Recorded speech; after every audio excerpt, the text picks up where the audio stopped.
নমস্কার বন্ধুরা, মনিদীপাস ম্যাজিক্যাল রেসিপিসে আবারও একবার আপনাদের সকলকে স্বাগত জানাই। শুরু করতে চলেছি ম্যাঙ্গো সিরিজের চতুর্থ পর্ব। আপনারা আগের 3টি পর্ব না দেখে থাকলে ডেসক্রিপশন বক্সে থাকা লিংক থেকে অবশ্যই দেখে নেবেন। ম্যাঙ্গো সিরিজের চতুর্থ পর্বে আজ আমি তৈরি করব ম্যাঙ্গো রাইস। এই রান্নাটি দক্ষিণ ভারতের একটি অন্যতম জনপ্রিয় রান্না। তাহলে চলুন দেরি না করে ঝটপট দেখে ফেলি এই রেসিপিটি কিভাবে তৈরি করতে হবে। প্রথমে আমি এখানে একটি মাঝারি সাইজের কাঁচা আম নিয়ে নিয়েছি। এবারে আমটির খোসা ছাড়িয়ে আমটিকে ভালোভাবে গ্রেট করে নেব।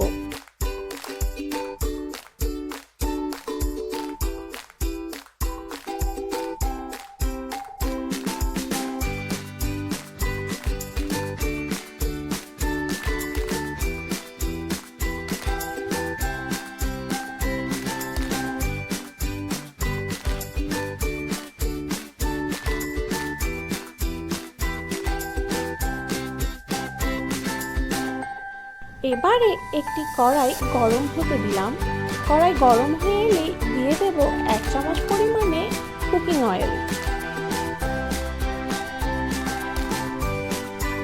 তেলটা গরম হয়ে এলেই দিয়ে দেব সামান্য পরিমাণে বিউলির ডাল এবং সামান্য পরিমাণে ছোলার ডাল। এবারে ডালগুলোকে একটু ভেজে নেব।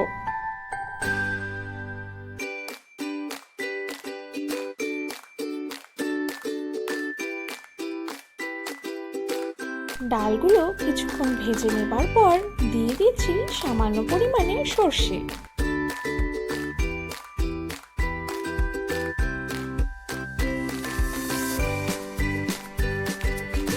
দিচ্ছি 7 থেকে 8টি কারি পাতা, সামান্য পরিমাণে আদা বাটা, 2টি কাঁচা লঙ্কা কুচি এবং সামান্য পরিমাণে হিং।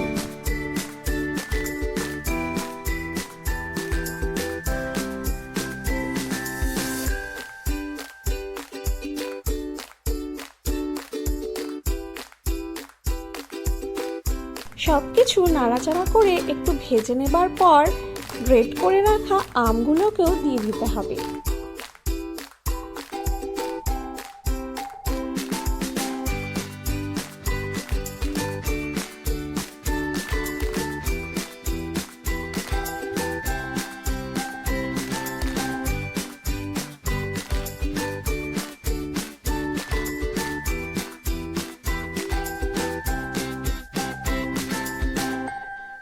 দিয়ে দিচ্ছি সামান্য পরিমাণে নুন ও 1 চামচ পরিমাণে চিনি।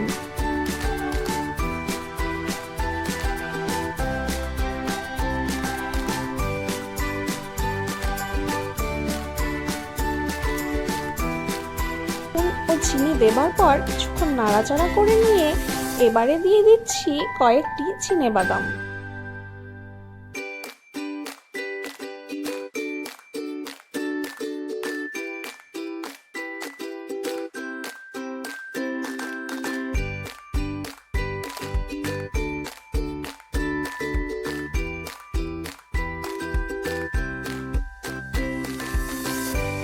দিয়ে দিচ্ছি সামান্য পরিমাণে হলুদ গুঁড়ো। এবারে সবগুলো নাড়াচাড়া করে ভালোভাবে ভেজে নেবার পর দিয়ে দেব আগে থেকেই রান্না করে রাখা ভাত। এখানে আমি একজনের পরিমাণে ভাত ব্যবহার করেছি। আমি এখানে তুলাই পান্তি চাল ব্যবহার করেছি। আপনারা বাড়িতে থাকা যে কোনো ধরনের রেগুলার রাইস দিয়েই এই রান্নাটি করতে পারবেন।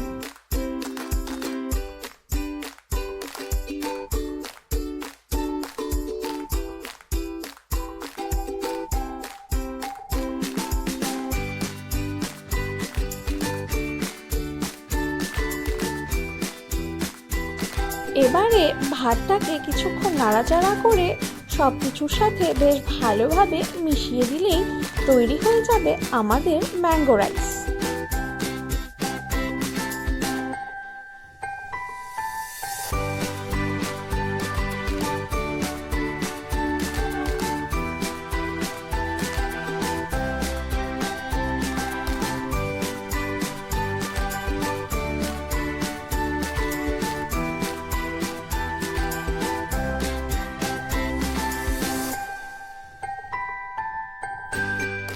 রেসিপিটি ভালো লাগলে লাইক, কমেন্ট এবং সাবস্ক্রাইব অবশ্যই করবেন এবং পরবর্তী ভিডিওগুলির আপডেট পাওয়ার জন্য বেল আইকনটি প্রেস করতে একেবারেই ভুলবেন না।